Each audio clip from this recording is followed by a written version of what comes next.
Blog Talk Radio.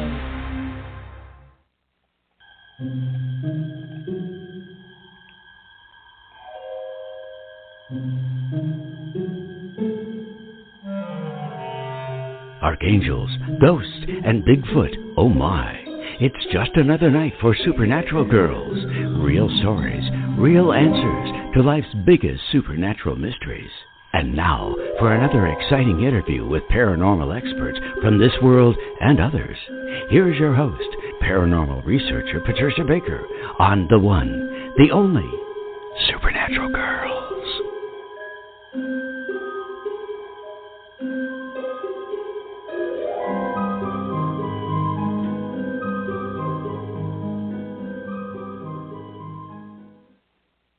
Welcome, everyone, to another exciting episode of Supernatural Girls Radio. I'm your host, Patricia Baker, and our dear friend and sister in spirit and in the physical, PK, is still recuperating. So she is at home resting, and I know listening to the show tonight. Unfortunately, she couldn't join us. Hopefully, we'll hear from her next week. But in the meantime, I have a great show for you because one of our favorite guests, Robbie Holz, is with us tonight, and we are starting off this new year on January 5th, 2022, with angels and guardian angels and spirit guides. We're going to hear, how do you talk to them? How do you draw them in? How do you listen to their messages? And Robbie has all the answers, so I can't wait to bring her on just a couple of minutes, a couple of things I have to share with you all. We've got, again, great stories on our Facebook page. Make sure you like and follow us there and on Twitter so that you can stay in touch with everything that we're doing. And also, let me remind you, this is property tax month. So if you haven't taken a good look at your property record card, you need to. Chances are very good that they have raised your valuation this year. So take a look at that property record card and get attorney Patricia Quintilian's book. Are you getting screwed on your property taxes? How to find out and how to fix it. As I've talked about on the show before, this is a very serious topic. And if you don't catch any mistakes on your property record card now, you will not get a refund later. So this is your opportunity. If you don't know anything about your property taxes, this is a great book. And it will give you a step-by-step of what you need to do if you do find errors on your property record card or if you just feel your valuation is too high.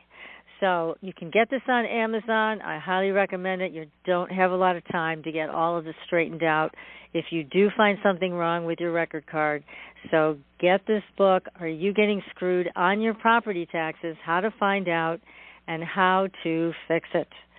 Now, angels, my favorite topic. And let me tell you a little bit about our guest tonight. Robbie's been on the show twice before with her two other incredible books. And she is an internationally respected healer and speaker. Robbie has also worked widely as a medium, helping countless people connect to the other side. She is the co-author of the award-winning book Secrets of Aboriginal Healing and Aboriginal Secrets of Awakening, both read in 43-plus countries. Now, Robbie lives in the Pacific Northwest, and she is joining us tonight. I feel so blessed that we have Robbie with us. Robbie, welcome to the show. Thank you. It's always my pleasure to talk to you. Well, I'm so glad you're here. And this is an important show because, as you mentioned, so many people need help today. There's too much going on in the world, in our lives, and you generously are spending your time with us tonight to help us out and teach us about guardian angels and spirit guides. So thank you so much for joining me and our audience tonight.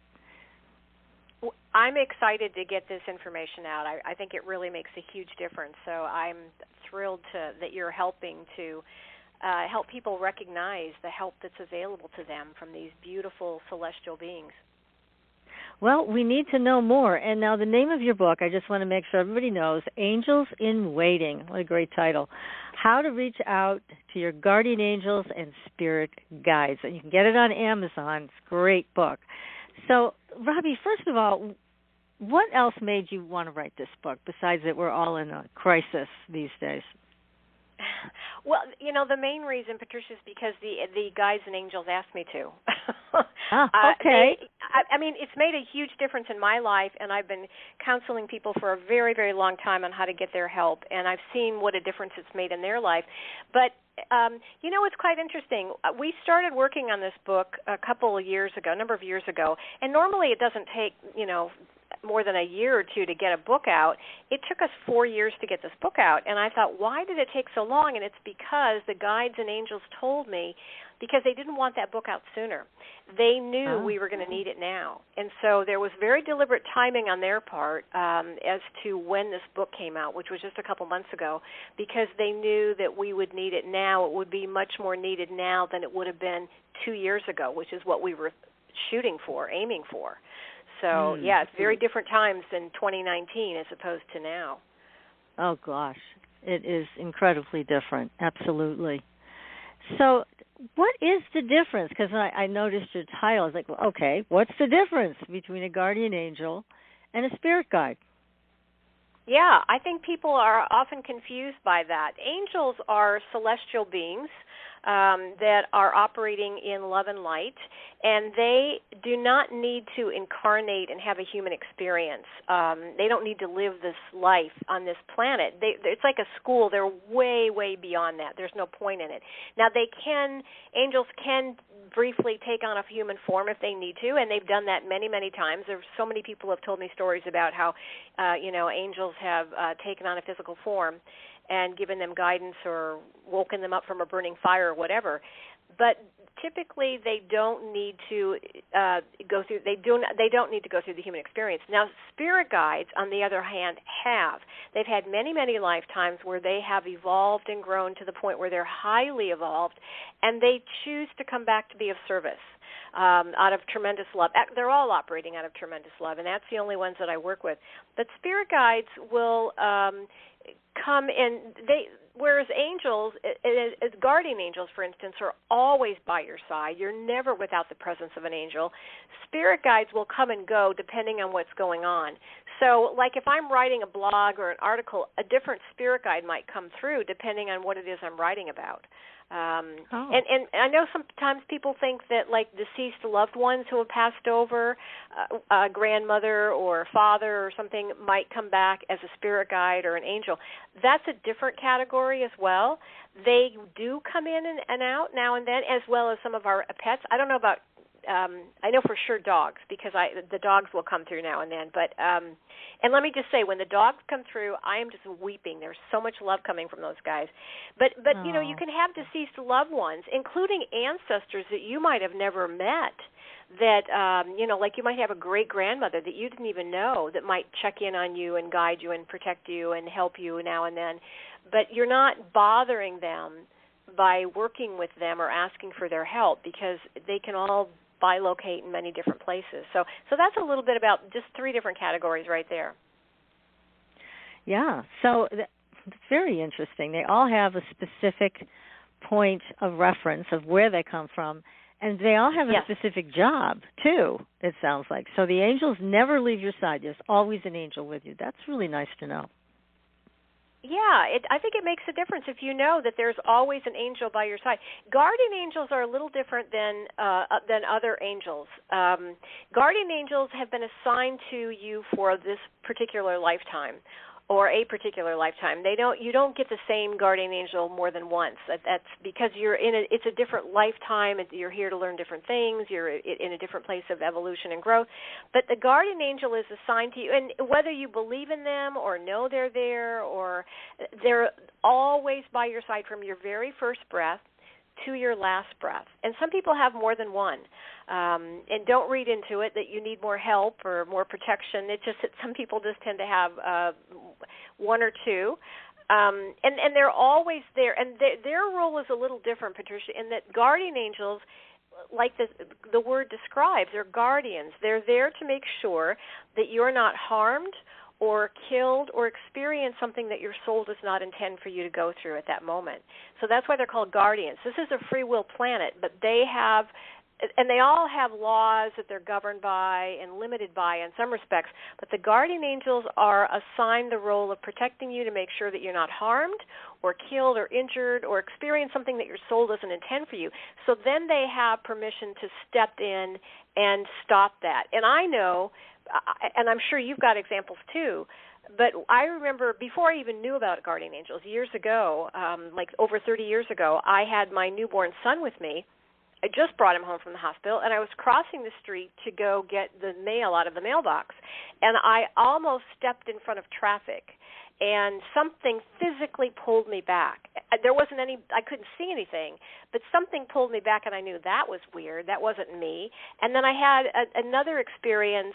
I didn't know what it was at that point, and then I had another experience where my shoe, my high heel got caught in the carpet at the top of the stairs, and I started to fall down the stairs, and something physically pulled me back, and I thought, that is so strange. I didn't know what it was, but I recognize now it was the guardian angel.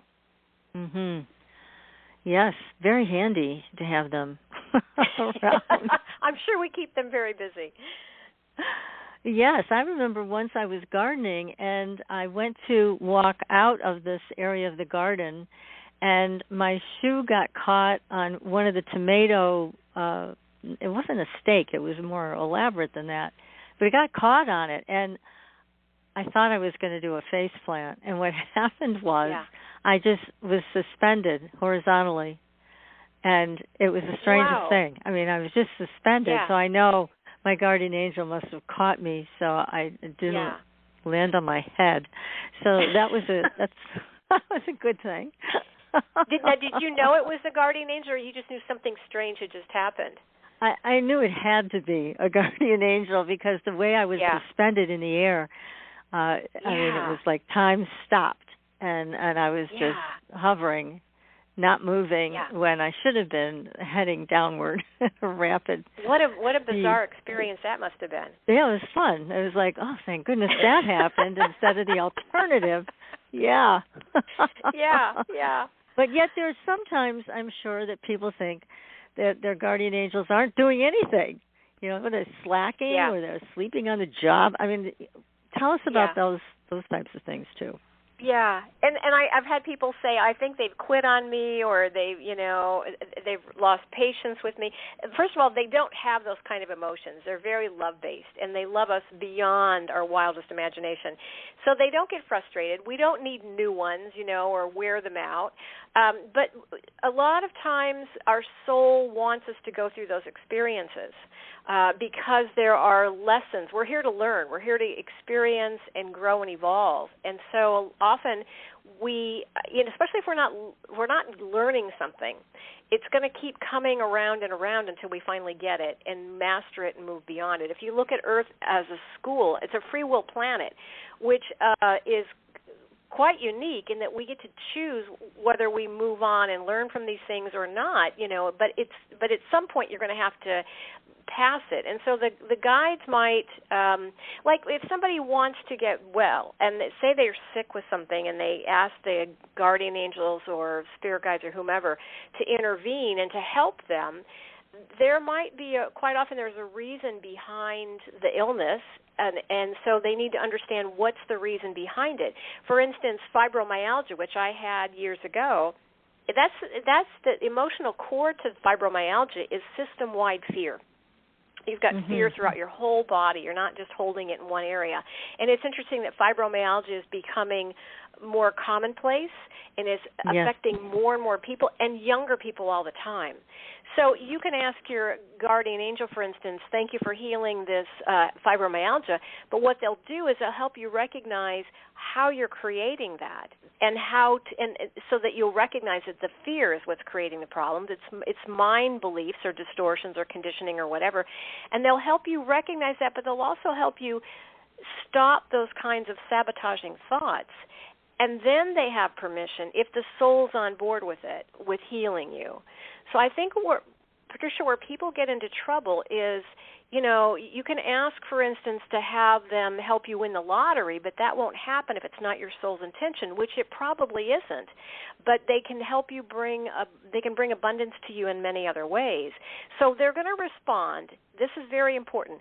The angels, guardian angels, all of them, they will all respond according to your soul's intention and the highest and best good of all.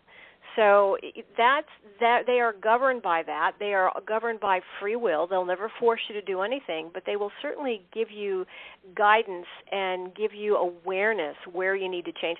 Like one time I asked them to, and they always respond, that they'll respond again according to your soul's intentions and the highest and best good of all.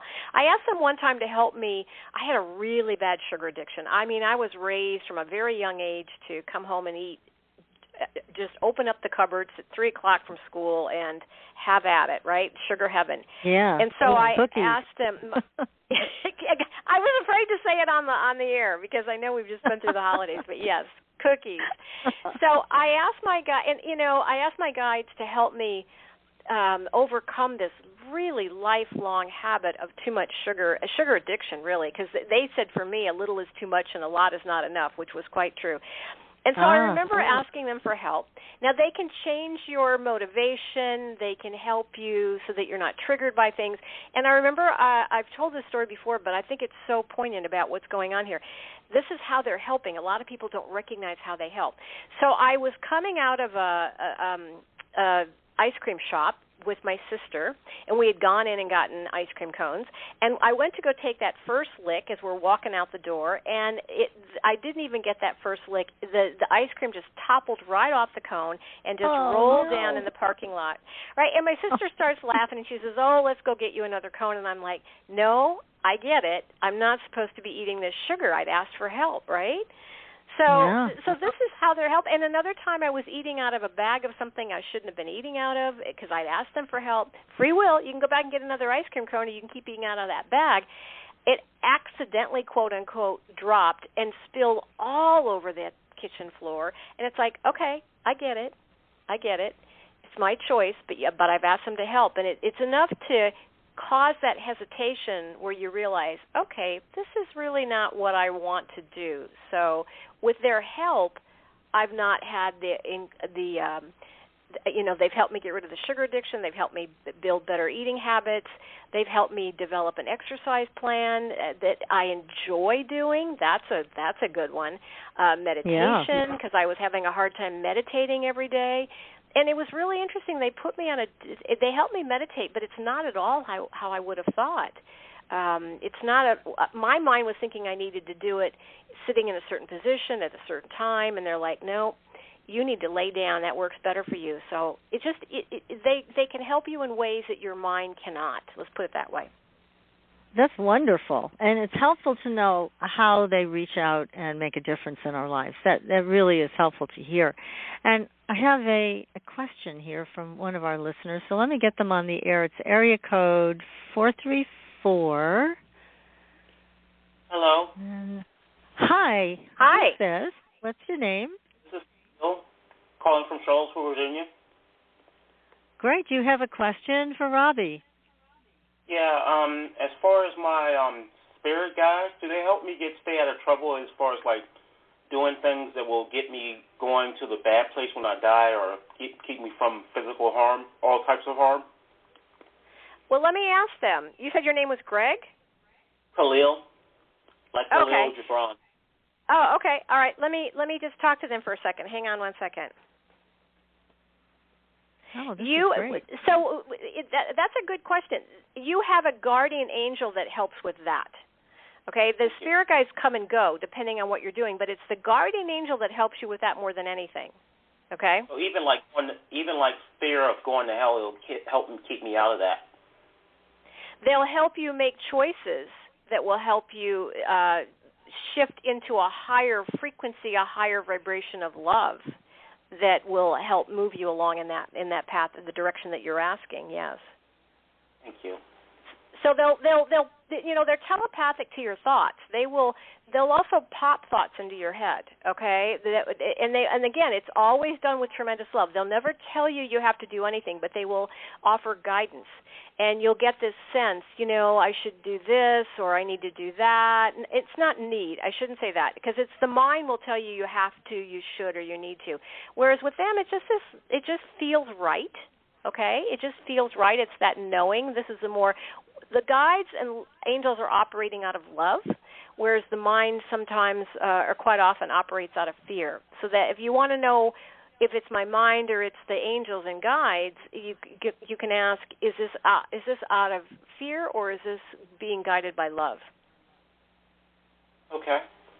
Yeah. But you can ask them to help you they honor and respect your free will. It's a free will planet. And they know that sometimes pain is part of the learning process, but you can ask them to help you make better, healthier choices. Thank you. I will. Yeah. Yeah. Terrific. Thank you for your call. Welcome. Thank you. Yeah, that's a great question. Yeah, it is. I mean, it's like, how much influence do they have? And I guess if we allow them to have more influence, they will. And right? So if we keep asking, and I think that's a lot of what your book has to offer, too, to people, is how to ask them, how to connect with them. So we may know that they're there, but how do you make that connection, Robbie? Yeah, and I think that's where a lot of people are, they get frustrated because they think that they're not responding or they're not seeing them or hearing them, and that's where they think they're just not connecting at all. They always hear you. They're telepathic to your thoughts. They're very well aware of what's going on, and it's very, very easy for them to communicate and step in the way that's appropriate. So let me just give you this example. Because this is a free will planet, it's very, very important that they honor your free will, whatever choices you make, because you're going to learn from all of it, right? And so they've told me that it's like they're not allowed to, I'm just using this as an example, sort of extend their hand down to assist until we extend that hand up first and ask for their help. And one of the examples that I love to give is, and I think I might have put this in the book, Angels in Waiting, is it's like a child wanting to learn how to tie their shoes. And so they might make a real tangled mess of that. And there's nothing wrong with that. It's part of the learning process. And that wise, loving parent knows to just step back and wait until the child asks for their help. And when the child asks for help on how to learn how to tie these shoes, then the parent steps in and assists in the way that's appropriate for that child. So it's the same thing here. They're waiting for us to ask for their help because they are, again, governed, and they have certain laws, spiritual laws, natural laws. They cannot assist us beyond the guardianship role unless we ask specifically. And all you have to do is ask in your mind once. That's good enough. And that's really the reason that they asked me to write this book, is to help people wake up to the fact that there's tremendous, powerful help, loving help available to them, but they have to be invited to ask. They have to be invited by asking first. So when you do ask, all you have to do is ask in your mind. They're telepathic. They will respond again according to the intentions of your soul and what's best for you and everyone else. But don't expect, this is where I think, especially here in the United States, we're used to instant gratification. We're used to quick answers. They will respond in the time and way that's appropriate for you. But most people are not going to see them or hear them. That's very unusual. Every single person is clairsentient, where you feel the guidance with your body. You know, that gut instinct, that sixth sense, that intuition. Some people have, it's like that. It's like a muscle, right? That intuition. Some people have it more developed than others, and we give lots of ways on how to develop that intuition so that you feel them. But don't get discouraged if you don't see them or hear them or get an answer right away. I know that if I ask them a question, I may not get an answer for a couple days or even a week, because they're going to bring it to me in the time that's best for me. So I just know, okay, it's out there. We'll see what happens. But they will respond every single time. So it's not oh, please help me. It's a thank you. Thank you for helping me with anything, big, small, vague, specific, as often as you want. And here's the cool part, Patricia.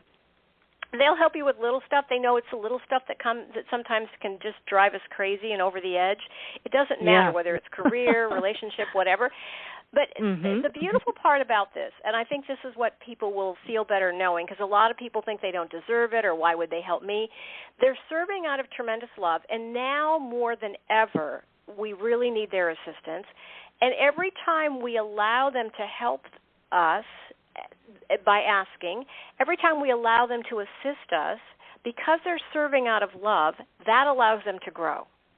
So it's this win-win relationship that it allows them to grow because they're serving out of love, and it allows tremendous assistance for us.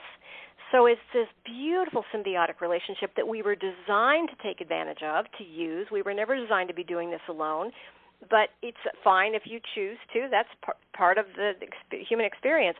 But what they've told me, I have this fabulous writer that co-wrote this book, and the guides and angels had told me, when you work on your own, it's like operating at 5 amps of power.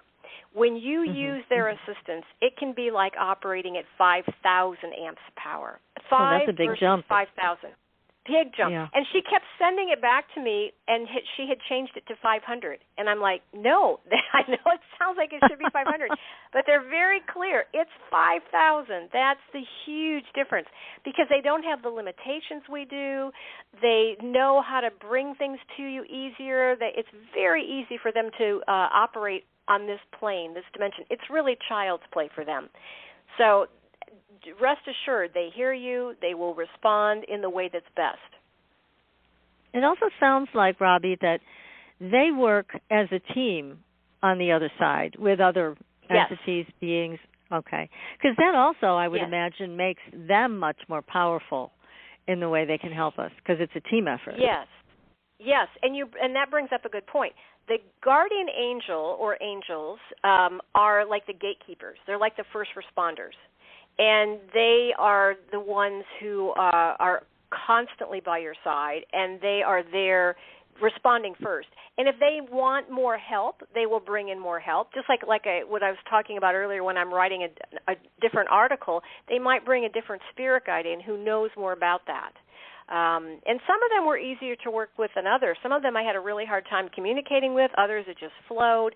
It just depends on the spirit guide or whatever. But the guardian angel would help bring in whatever help they needed. Sometimes, like if I need extra protection, I might call on Archangel Michael. He's very, very good at protection. That's his specialty. Archangel Raphael is extraordinary at healing. And so, you can they're all available to you. They're all available to you. But the guardian angels, this is why they wanted me to write the book the way they did, because they were the ones that kind of told me how they wanted it. The guardian angels are the easiest to communicate with. You don't need to go beyond them. They'll bring in more help if you need it.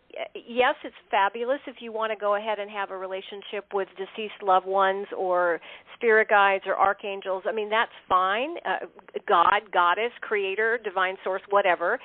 But as far as going to the angels and spirit guides, you really don't need to go beyond the guardian angels. And they are designed specifically for us to be able to really understand their messages and how they communicate to us easier than anyone else.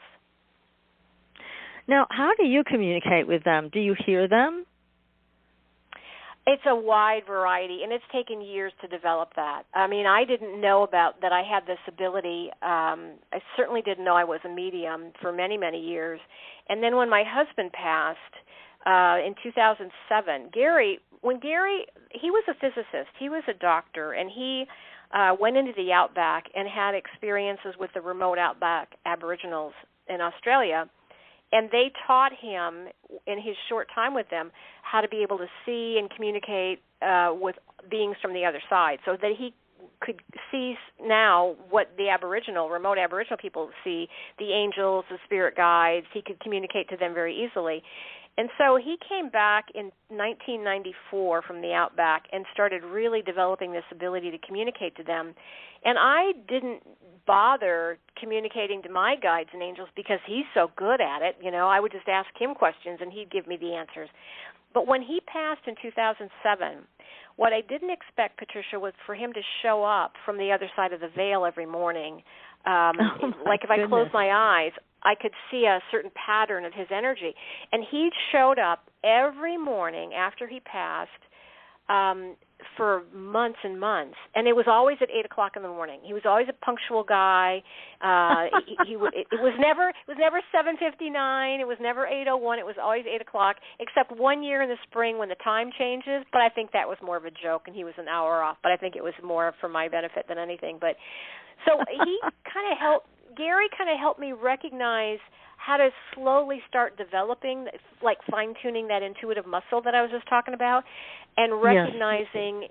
And so over time, it's continued to expand, where now I do. I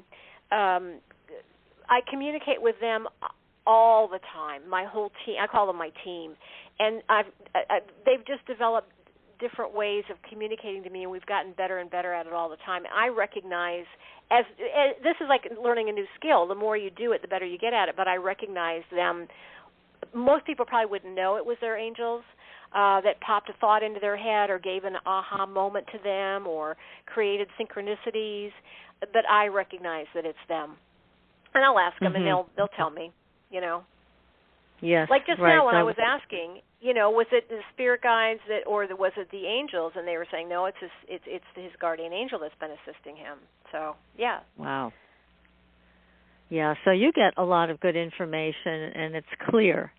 So, but like you said, it's taken you years to develop this. And you've also been through your own challenges with health, and you've brought yourself back to a state of wellness again.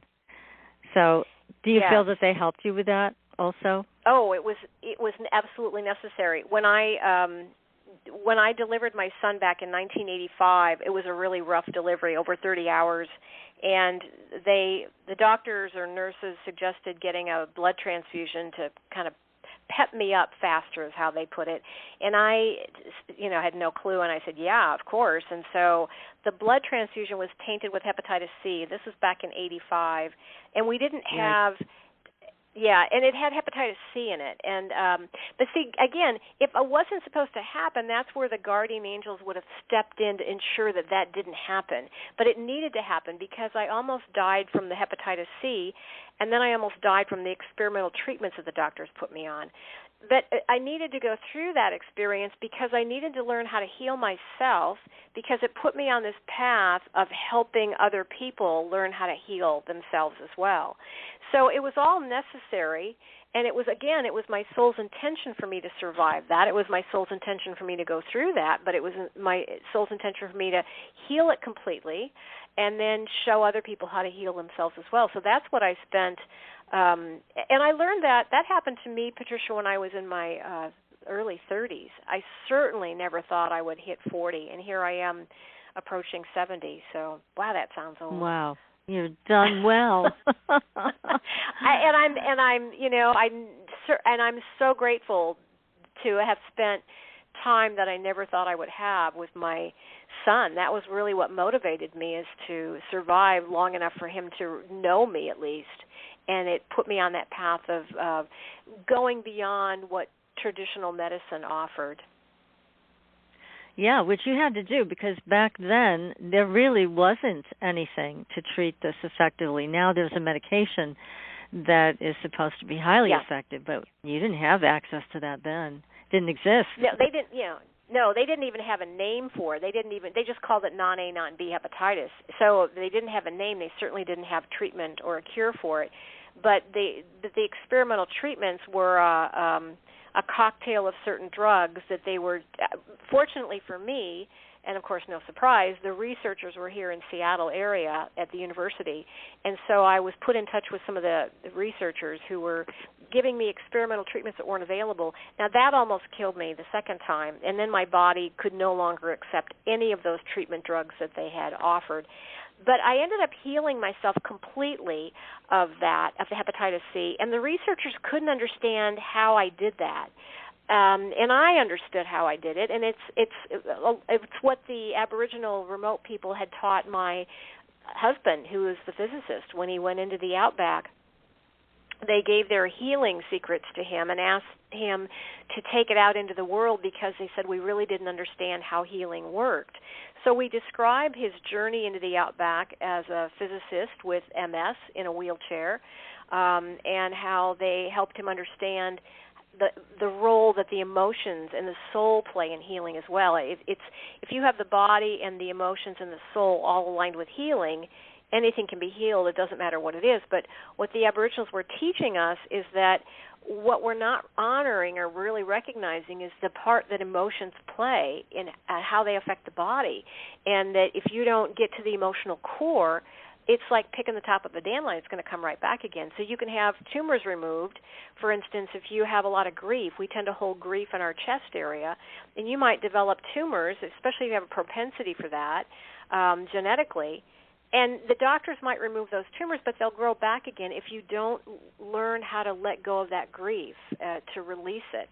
So that's what the Aboriginal people generously gave us, their healing information, that they had passed down at least 60,000 years. They're the oldest continuous culture that we know of on the planet, and so this is information that they had had for at least 60,000 years, and they generously gave it to us because they knew that we really needed it. We were really missing the boat as far as healing goes. Yes, exactly. It's such a major component. And still today, I marvel at how few people really know what they're feeling. And so it's easy when you don't know what you're feeling to bury those things away. And, Of course, it's going to come back as an energy that's going to affect your well-being on many different levels. Right. And that's what Gary learned when he went into the outback, is he had become a quadriplegic, and he had not had feeling in his body for a long time. He was unloaded from the airplane in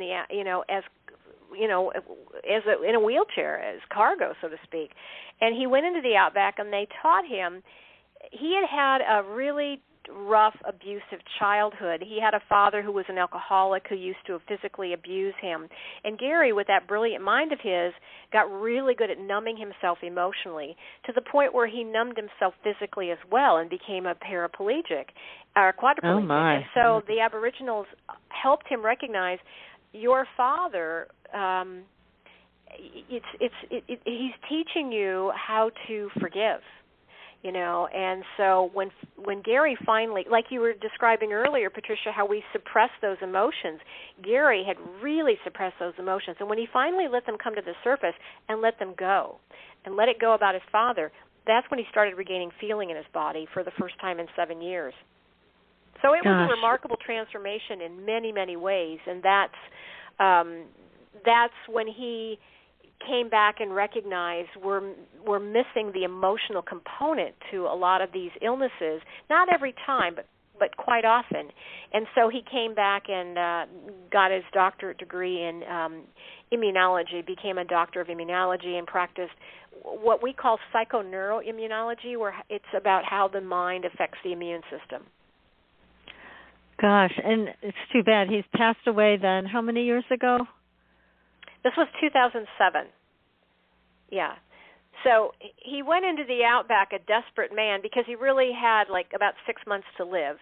His doctors at all the best clinics had told him he had about 6 months left to live. And he was a highly respected, award-winning physicist, very scientific, right? One of those guys, it doesn't exist if you can't prove it to me.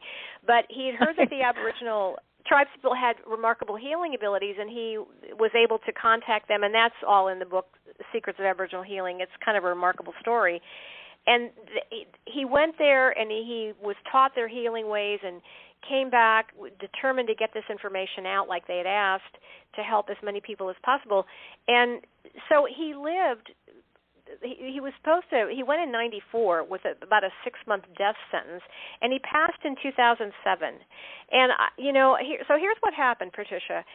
In 2006, and he came back from the outback really changed, and he connected to the other side all the time.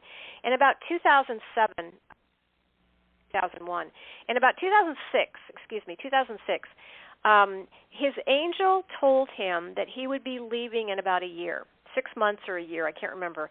And we were both pretty upset about it, but he was told that he would be able to help more from the other side of the veil. So we finally came to terms and accepted if he can help more from the other side, then, we get it. And so he did leave. He did pass, right when they said he would. But what I didn't expect is that he, like I said, he'd show up every morning, and that he is helping more he's part of my team.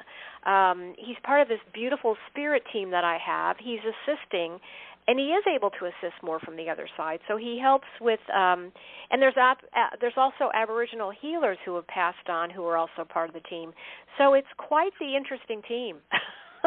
And I'm very grateful for them. Oh, yeah. Goodness, it's wonderful. What a blessing to have him on your team, the Aboriginals on your team as well. I mean, they are the consummate healers. So, what a great gift. And it's wonderful that you're sharing all of that with us. So, so people should feel free to reach out to their guardian angels and say, hey, would you help me get aware about why I have this illness?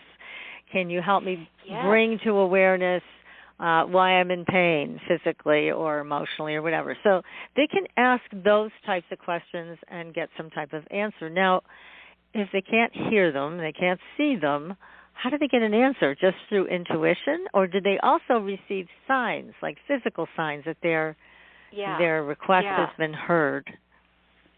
That's a great question, because a lot of people miss the communication. It's kind of like, when you're pregnant, you start noticing all the pregnant people, or you buy a certain car and you notice that car everywhere. Once you start working with them, you start noticing that there's signs all over the place. It's just that we often miss them.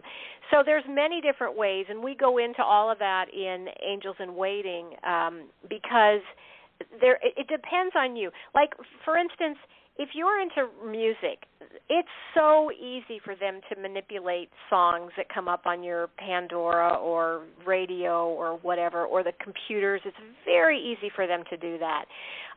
So they might pop song lyrics in your head, or a song might come up on Pandora or Spotify. That's exactly what you need to hear, Or they might, some people are more visual, so you might have numbers, where you wake up during the night and there's numbers right there on the clock. It's 11:11, So there's books on numbers, and have, like 11 is usually means change. So they'll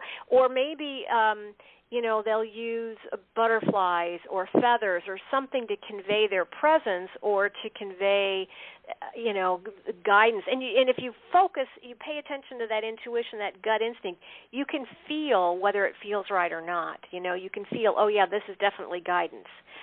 So there's many, many ways. I can tell you, when I used to go to angel workshops years ago, I would get speeding tickets on my way to angel conferences, and it's like, okay, I get it. They're trying to tell me to slow down.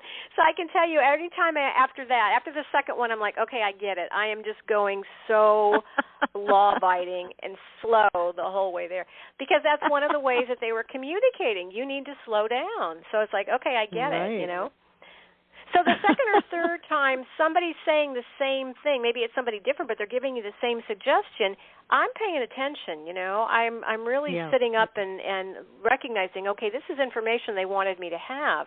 And it's very, very easy for them to create synchronicities and create these opportunities to get your attention. Like when I dropped the bag of food I shouldn't have been eating, or it's not uncommon, Patricia, for my computer to glitch when I'm writing something that they're like, nah, I think you might want to reword that. And so it's like I just lost that whole email. It's like, okay, I get it, reword it.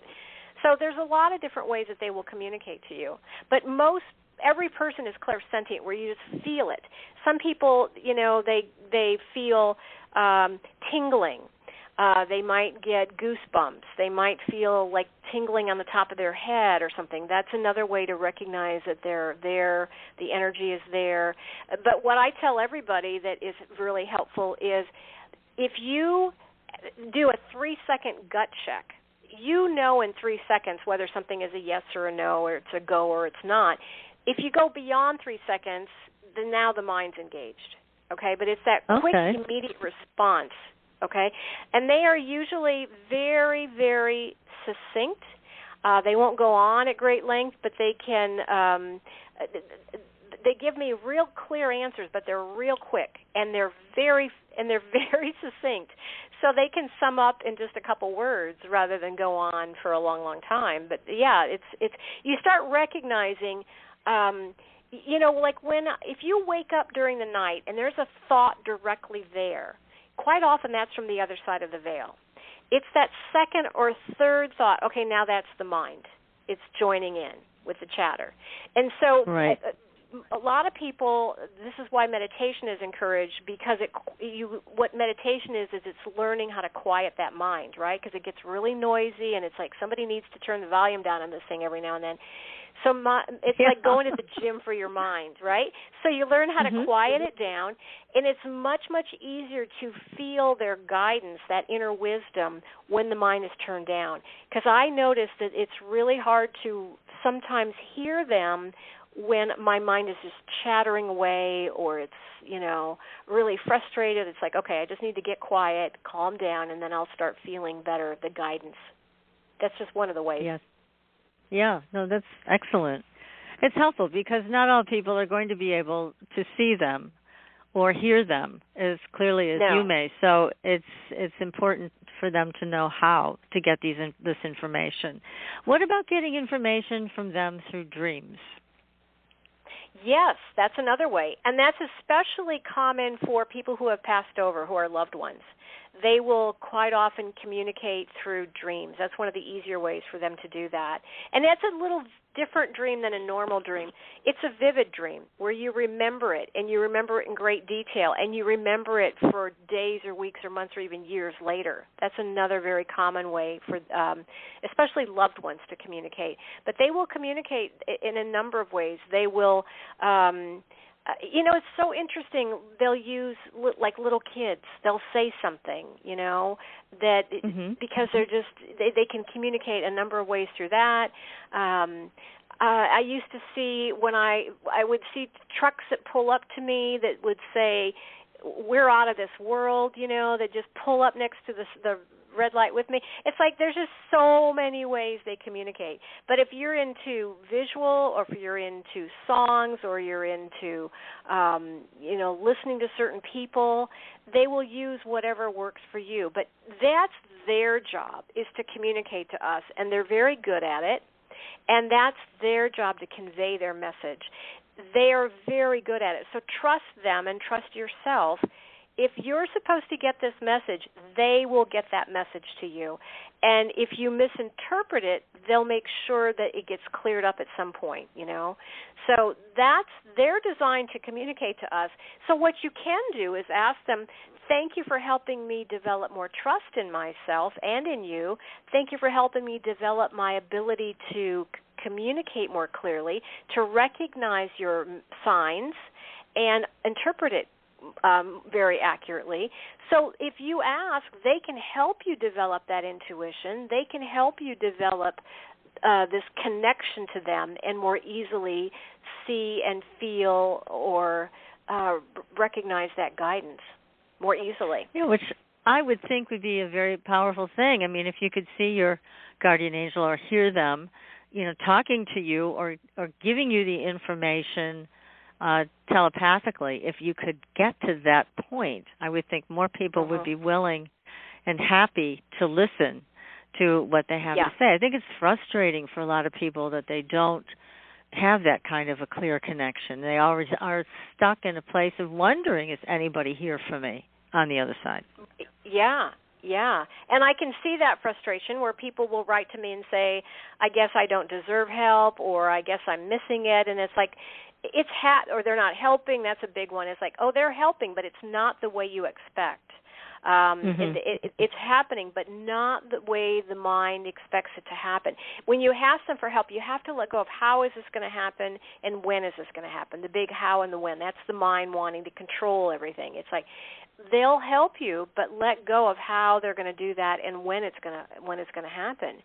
So, but you can certainly develop that skill just like you do anything else. It's a little awkward, but the more you do it, the better off easier it becomes. It's because it's like developing a friendship or a relationship with somebody.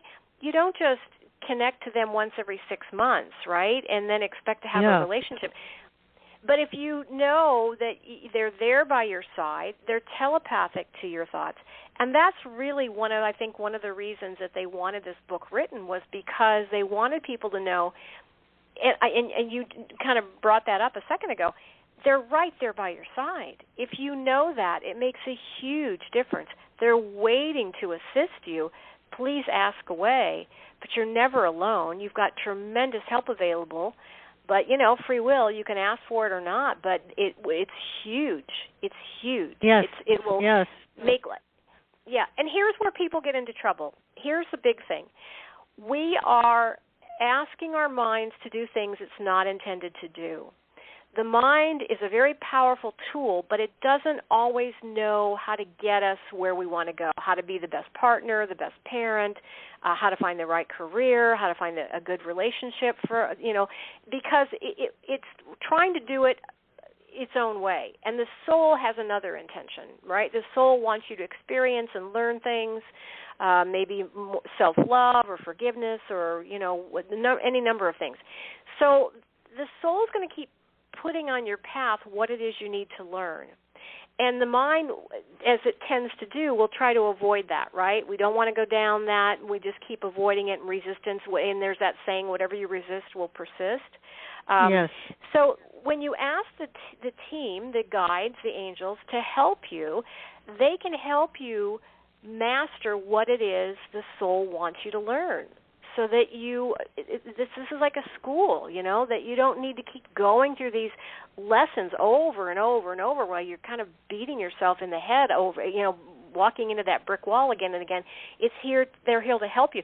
So they'll help you recognize what that lesson is and how to master it. They'll give you the energy, they'll give you the insights, they'll help you so that you're not triggered anymore. And so they'll help you because it's your soul's intention for you to master these things, so they have permission to help you move beyond these things so that you move out of this mind, it's fear-based and sabotaging, and you move more towards love. And you move more with that inner guidance, that inner wisdom. They can help you do that. They can help you master those things much, much easier with their help so that things that used to bother you don't bother you. I have some real, we have fighter jets that train by, I live on this beautiful little idyllic island, and we have fighter jets that have recently increased their training, and it's so loud sometimes that you have to stop. You can't talk out loud. Teachers have to stop teaching. You have to stop your conversation until they finish flying overhead. And it gets really, it tends to trigger me sometimes because I'm aware of what they're doing, and it's really, really loud. So I've asked my guides, my angels, thank you for helping me, be okay with this so that I'm not triggered into anger or frustration. Those are emotions that aren't healthy for ourselves or anyone else. And I've noticed that I'm much better at it. Before I used to get really frustrated with it, and then there's some days, it's like it doesn't bother me at all. So that didn't happen with my mind. That happened with them helping me to get to that point, because the mind doesn't always know how to do that, but the soul does, this inner wisdom, and they can bring that forth and help you recognize and help you do it. That's the difference. Yeah, that's terrific. I mean, that's a wonderful gift to get from them. And I know a lot of people have talked about these challenges that have happened in their lives. And it's like, well, why? Why did I have to go through this horrible? But at the same time, I just want to mention this. I was having a conversation with a dear friend of mine, and we were talking about some of the younger folks today and how they're learning online, not so much interacting with other people. There's something missing here. So the people in our field, in the paranormal, mediumship, psychic abilities, etc., there is a huge difference between the people who have had personal experiences, have had challenges, have come through those challenges, versus another younger group that hasn't yet gone down that road. Not to say that everybody needs to have bad things happen. Not at all. However, there is a benefit. It's like it carves you out from the inside. It makes you go much deeper, and it creates a level of compassion and understanding that you really can't get any other way. You can't get it by thinking about it. But you, for example, have been through a lot of challenges and certainly the illnesses that almost took your life. So that gives you a special connection with people who have been through that and are going through that. Yeah, you can't really teach it if you haven't been through it, and so that's why I think I needed to go through a lot of the experiences that I did. And I think it's important to remember that, we've all agreed to these things, whether we're aware of it or not, on a subconscious, deep level. We've agreed to go through these experiences. And we've agreed to, for instance, the young people that you're talking about have agreed to incarnate on this planet at this particular time, going through those experiences that you're just talking about. So we've all agreed to these things. We have help to help us on this journey in the form of these angels and guides, these benevolent beings. And so it's everybody's going through different experiences according to what they need to, because everybody knows, I'm sure everybody listening understands, if you've gone through it, you understand it so much more deeply than somebody who hasn't. Even if you've read about it, it's not nearly as deep. So we need to go through these experiences. So this is why we choose to incarnate here, because here we are given a body and we're given a wider range of emotions than we have on the other side of the veil, so that we get to experience, it may not feel like it, but we get to experience a physical body, which is a real gift. We get to experience things like jealousy, impatience, anger, frustration, depression, because because it helps us learn way, way faster. And the emotions are very connected to the body. On the other side of the veil, things can be in perfection, and it's hard to grow. It's stagnant for growth purposes. So that's why this planet is so, because it's free will, and you get a physical body, and you get a wider range of emotions, and you get these experiences, it helps you evolve really quickly. So as a soul, you can make huge leaps and bounds from these experiences that you have agreed to go through. The soul knows what it wants you to learn and master. And so you have these people that you have in your life, often family members, because you can't really get away from family. And so you have these soul contracts with people who will help you master certain things. And sometimes they're there in your life to sort of show you what you could become, so that you don't have to go through that. But watching them, you recognize you don't want to do that. But you might have people in your life who are here to teach you deeper levels of forgiveness, or how to love yourself more. Or, you might be born into, as an example, maybe you're here to learn deeper levels of self-love. So you may choose to incarnate into a family where they tell you that you're not lovable, or you're not worthy of love exactly as you are, because you're here to learn how to find the love from within and not keep finding it from outside of you. You're evolved enough at this point, as an example, to find it from within you, and to recognize just because society says this isn't acceptable, or just because my family says I'm not lovable exactly the way I am, or the cultural beliefs about certain appearances or gender or race or whatever, or sexual preference, it's you're here to experience that and go deeper. And so that's why we go through these experiences, and that's why they keep coming up until you finally learn to master these things. A lot of people are here to learn greater levels of acceptance, recognizing that some people are more evolved. We're all equal as souls, but some are more evolved than others, and we're all at different stages, but we're equal as souls. But some souls, you see these people, you just feel like they're old souls. They're operating with more love, they're operating with more compassion. And then you see the younger souls who tend to be more greedy, materialistic, judgmental, and that's just where they are, and that's where they're learning. And so you can't judge where people are and how they're learning and what they're here to learn, because it's what their soul intends for them. So the guys have told me that some souls will have somebody come in and experience opiate addiction because they want to experience powerlessness. And so they will come in, and I used to volunteer with my sister where we would help the homeless in Seattle, and I would see alcoholic homeless people who were really old souls who had no clue that they were highly evolved, but I would see them handing the supplies that we give them to other people who needed it more than they did.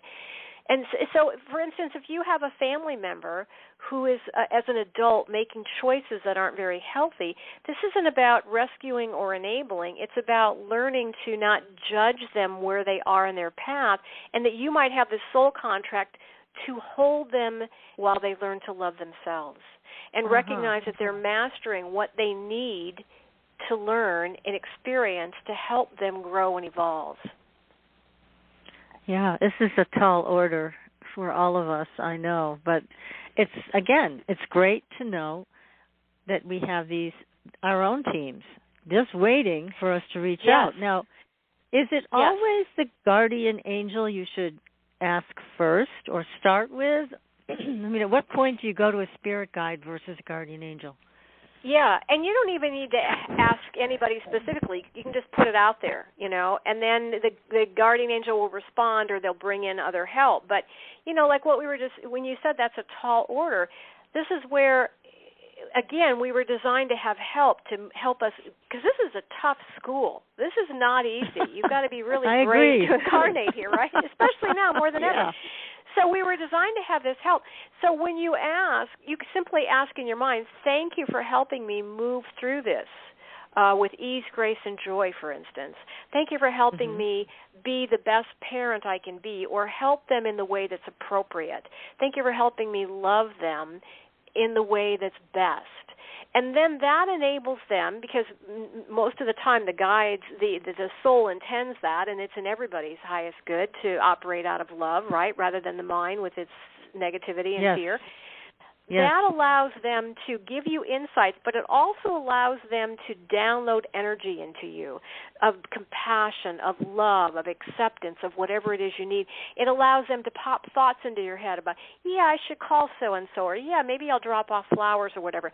They're assisting. A lot of times we think it's our mind, but it's actually ideas that are coming from a higher consciousness, this really loving consciousness. So when you partner together and you allow them to assist you, free will, you can choose to, follow their guidance or not, but they will guide you on the easier, better path, the path that will get you to really where you want to go, to where your soul wants to take you. And when you go where your soul wants to take you, you're going to love where it takes you. So that's why they're here to assist you and make it so much easier and so much because we're creating, Patricia, honestly, we're creating a lot more pain and struggle than our souls intended. So there's a lot of help so that we don't need to be doing that. There's nothing wrong with pain. They've made that very clear to me. Pain is a really powerful teacher, really powerful catalyst, but we're really creating way more pain than we need to be going through. Oh, that's interesting. Yeah, I mean, it's tumultuous times. It seems like there's so many things coming at us from all angles. But at what point then, Robbie, do you call on the big guns, the archangels? When do you do that? Well, and again, they'll bring in whatever help they need. But if I need protection, like if I'm going when I would go to certain airports in the United States that I knew were not in the highest energy, that, could have a lot of negativity around it, particularly airports that I would go to, I would call on Archangel Michael to protect me. I would even call on him when I had to drive on the highways, especially in the bigger cities. Seattle. I just ask him, thank you for protecting me and keeping me safe and helping me get easily to my and safely to my destination. And let me just say this, because I think this is worth mentioning. Because it's free will, you can ask them to intervene in other people's lives. They won't do that because that's their life. That's that person's life. I'm talking about adults, right? If you have children, that's a different story. And again, they'll respond according to that child's soul's intention. But when you ask them to help other people, they will respond by sending that person love. And it's up to that person whether they choose to accept it or not. But who couldn't use more energy of love, right? So, because we are the humans, we are like the bridge to other humans. And so when you ask them to help, thank you for helping bring peace and harmony to the planet, that allows them to step in and help bring more love to the planet. So we are here to take advantage of this powerful, loving assistance. We have never, ever had this level of angelic assistance on the planet before. This is no kidding. We've never had this level, but we've also never needed it to this level before, because this is about recognizing that what's happening, what we're going through, increasingly all over the whole globe, is waking up. And because we were so in our routines, that doesn't work. We have to wake up to a higher consciousness, to a more mindful living, and recognizing how what we do, what we think, affects not just us, but affects other people and ultimately the planet. So they're here helping us wake up to a higher consciousness, a more awakened way of thinking, that where you buy those eggs makes a difference, or even buying eggs at all. And how you're affecting other people and what you're taking for granted. So they've told me, the guides have told me that, what's happening when we keep having these major tragedies one after another, it's helping people wake up to what matters, to what's important, because we tend to get caught up in a lot of material stuff, a lot of things that are distractions from what really matters. And so I know, and I saw in some of the interviews when the hurricanes or the tornadoes happened in Kentucky, people were saying it was also Colorado, the fires that went through Boulder area, people were saying we're just so grateful that we all made it out, that we're all safe. And that's what they want people sometimes to wake up to, and sometimes it takes a real tragedy or a real serious illness to get our attention and shake us and say, what really matters to you, And so that's what's happening, and it's increasing because we need it on so many levels. We're resistant to change. We're wired to not like change. Humans don't like change, and it takes a lot to wake us up and get us to actually make some changes. And so that's what's happening right now. And COVID certainly made a lot of changes very quickly. It did. It certainly did, yes. Yeah. And it's so, you have mentioned Michael, Archangel Michael, for protection. And are there any other angels that you call on, archangels, for safety, for feeling safe? Because a lot of people just don't feel safe. Michael's really good at that. It depends what it is.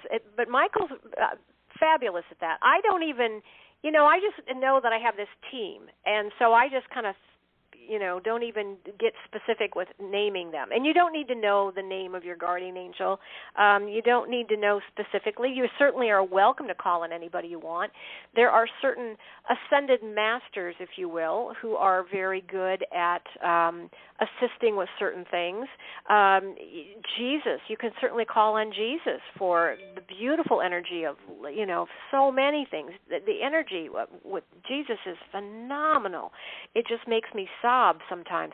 I just trust that whoever is most helpful will step forward.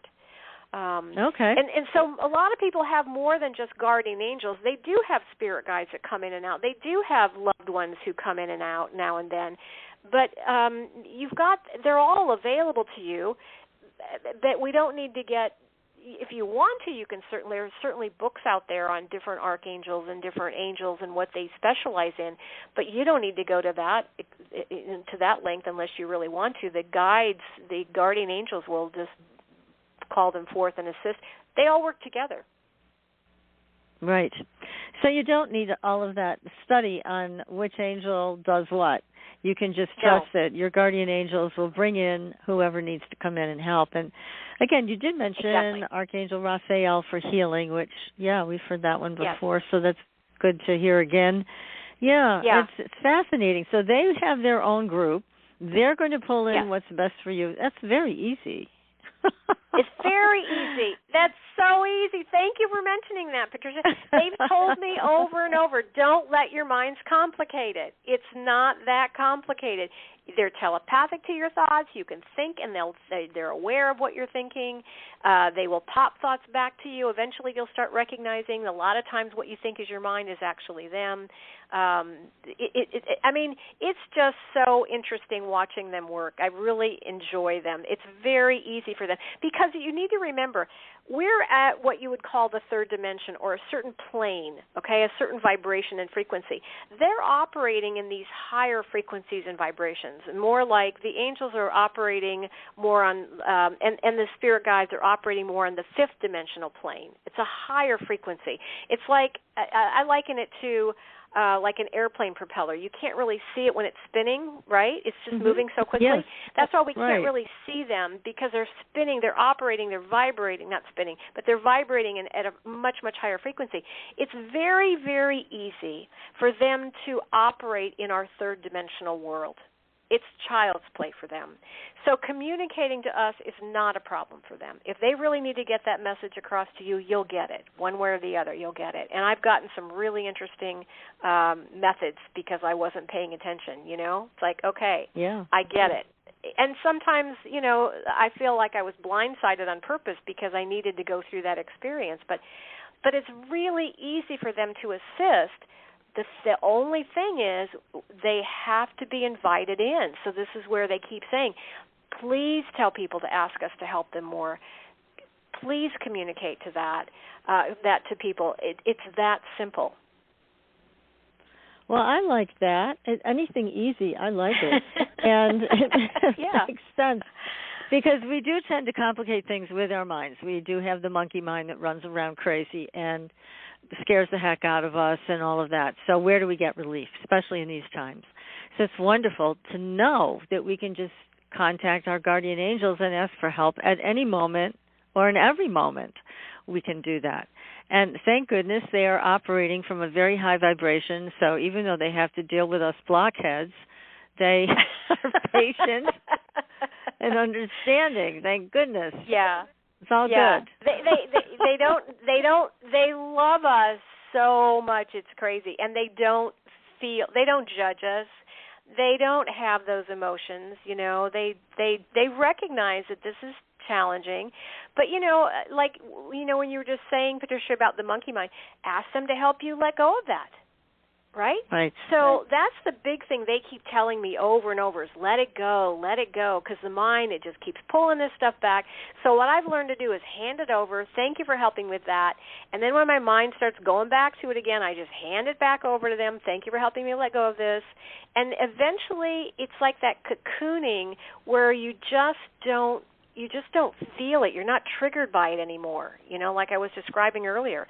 They help you move beyond, because this is about learning how to move beyond the imprisonment and control of the mind and its negativity and sabotaging ways, and how to move back into the heart with more compassion, more patience. And they will help you do that. They would love to help you do that. And everybody's soul wonderful. Wants you to do that. Yeah, so ask away. I know a lot of people who are looking for Mr. or Ms. Wonderful. They're looking for their life partner, having difficulty finding it, that person, that special person. How would you go about communicating with your guardian angels on that level, about that issue? Yeah, I'm glad you asked that, Patricia, because you would be surprised how often that comes up with people, whether it's a career or it's a relationship or whatever. I like to put it in their hands and say, thank you for helping me find the best partner I can find. Thank you for helping me find the best job or career that I can find. And it'll be according to your soul's, desires and intentions. And so even though you might say, well, thank you for helping me have a romance with so-and-so, or at the office or whatever, if it's not your soul's intention, they won't do that. But they can bring you somebody else that fits. And so they not only will help create those synchronicities, but that gives them permission then when you ask them, thank you for helping me have, a really good relationship, romantic relationship, or be a better mother or a better daughter or whatever. They now have permission, if the soul's on board with it, which it usually is, they have permission to shift you and change you so that you can be that high-quality partner, to obtain that high-quality partner. So they will help you let go of what's in your best interest to let go of, and they'll help you open up to what's in your best interest to open up to. They'll help you, I've asked them, thank you for helping me know what to say to family members to support them in the best way that's not enabling or rescuing, because they need to learn what they need to learn. But I said, if I'm supposed to say something, please provide a very obvious opening, and thank you for providing the words for me so that, you're not trying to figure it out with the mind. You're getting assistance from, tremendous loving assistance from a higher dimension. It's available to us. So you ask and then allow them to, again, you got to let go of that how and when is this romantic relationship going to happen. And they might send you a couple stepping stone relationships first to get to the one that's the higher quality that you want. But they know what you need to learn, what you need to experience, and sometimes people are in our life to help us recognize what we don't want. Yes, exactly. Mm-hmm. Right. Yeah. So don't think just because this is where my guides led me that, well, this isn't what I wanted. But it might be what you need, right, to bring you to what you've asked them to help you bring you to. Mm-hmm.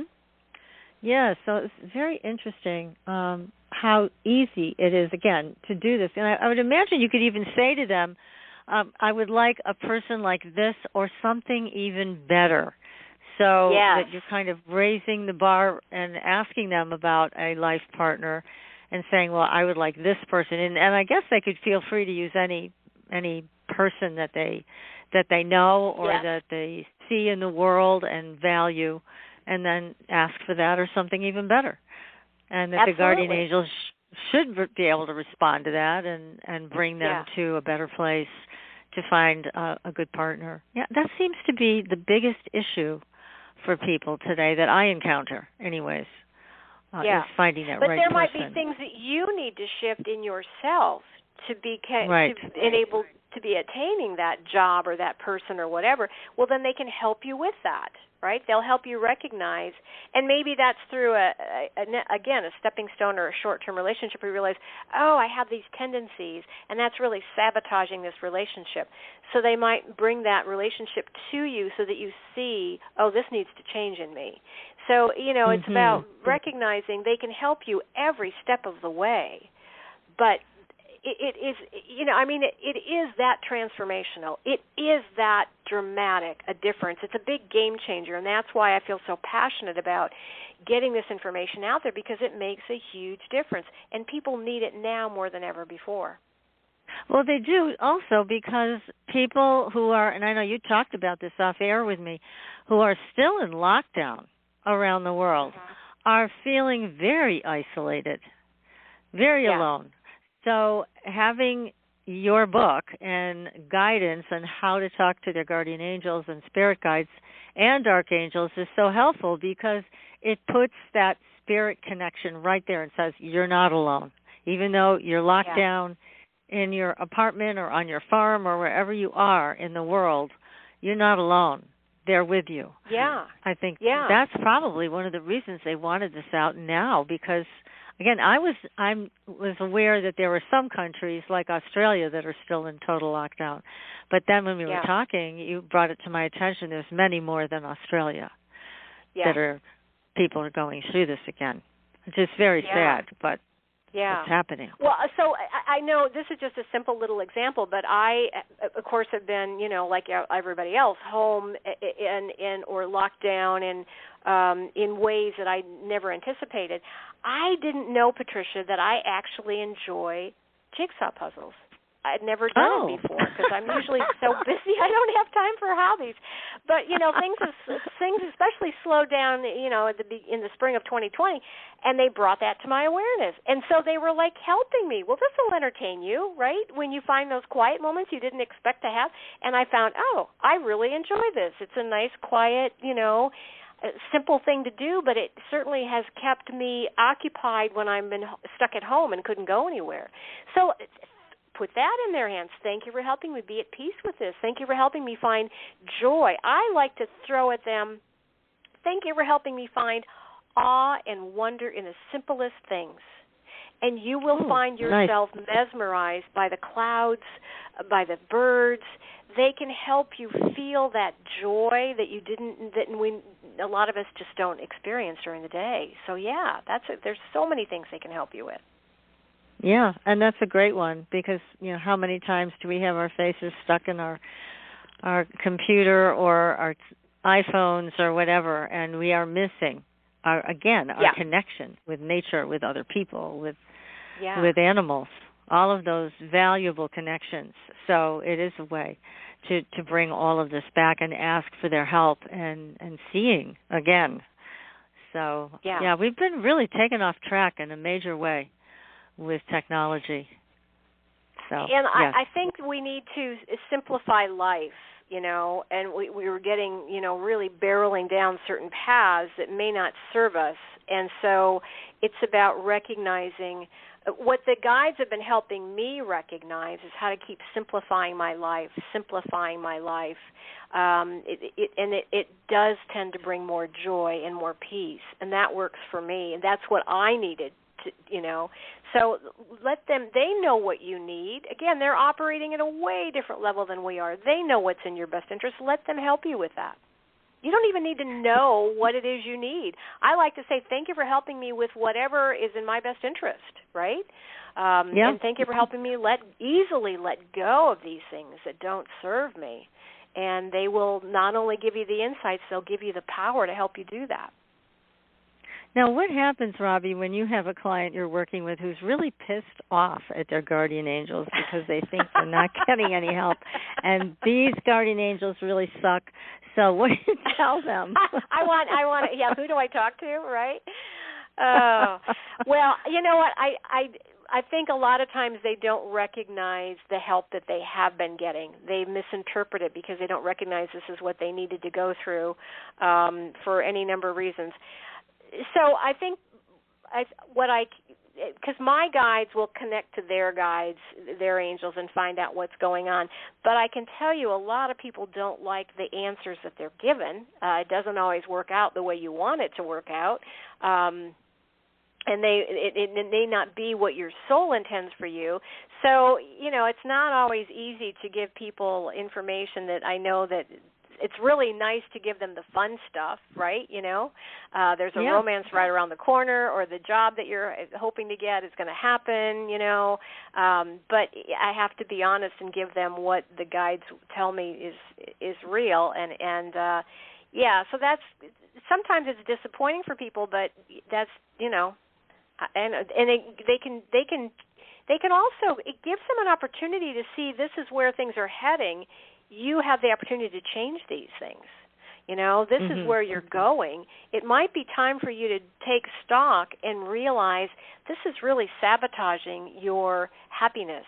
This is not, these are not choices that are in your best interest to keep making, and this is what's leading. This is where it's leading. So it also gives them an opportunity to have more awareness about what's going on. So that's always, I think awareness is powerful. It is. You have to be aware on the first step to heal any of this. So that's in your way, any obstacle. So you have to see the obstacles so you can avoid them, walk around them, whatever you have to do to get away from them so you don't keep getting stuck. So, that's... And that's something that they're very good at, is they're helping you get unstuck. because how many people are getting stuck? And that's what I've been doing consultations with people from all over the world for a long time, and I could see where people were typically getting stuck. And whether it was a career or it was self-love or family or, members' choices or whatever. And that's what we wrote the book Angels in Waiting around is, okay, this is where people are getting stuck typically, and this is how to move through that. And this is how they can help you move through that. So a lot of times our minds are just we keep doing the same emotions, the same thought patterns. Allow them to help you shift out of that. And then you can make some real progress and move out of that. There's a lot to be learned by being in those emotions that are negative or unhealthy, but it's at some point you want to stop marinating in them and move on, right? And so they can help you do that. Yeah, that's great. We all need help with that. So how do people get a hold of you, Robbie, if they want a session with you for mediumship? Or tell us more about your services, too, what you offer. Well, so my passion is getting this information out, whether it's about healing or working with the angels and guides or whatever. So there's a lot of helpful information that's free up on my website, holzwellness.com, HOLZWELLNESS.com. holzwellness.com. There's a lot of free information up there about all these things that we've been talking about. And, there's books, the Aboriginal Secrets of Healing.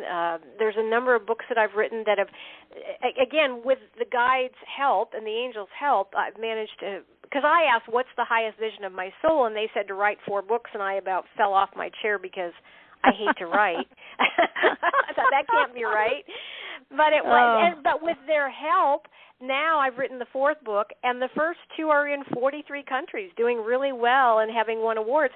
But that wasn't me. I was getting help from the other side because that was something that was supposed to happen. Was write this information and get it out for people. So that's my big passion, is getting this information out, because it will make a difference for people emotionally and physically, and help them, attain what their soul wants to learn, and then they can move forward.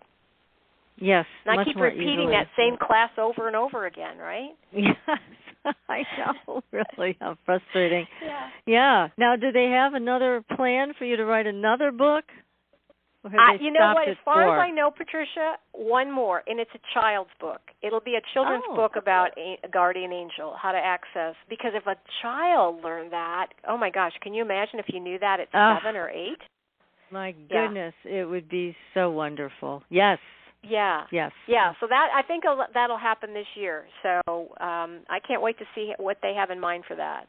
Yeah. That's wonderful. Well, and again, how nice to have this kind of help, how nice to have this kind of friendship with your team and this level of trust, so that you're not alone, even though things may seem absolutely spiraling out of control around you. You've got your steady friends here. You've got your buddies. And I think everybody needs this. So thank you so much, Robbie, for writing this great book. Oh, my goodness. Again, the name of the book. My pleasure. Angels in Waiting. I love that title. Did they give you the title, too? Of course they did. Yes. They're very involved. Yeah. No, they had an influence on all of it. We had a different title initially, but then the publisher wanted this one, and it's like, yeah, that's good. So, yeah, they want that one. Yep. Because it's true. They're waiting. They're waiting. That's wonderful. So, again, Angels in Waiting, How to Reach Out to Your Guardian Angels and Spirit Guides by Robbie Holz. Wonderful. Oh, my goodness, Robbie. Thank you so much. I know you've enlightened a lot of people tonight.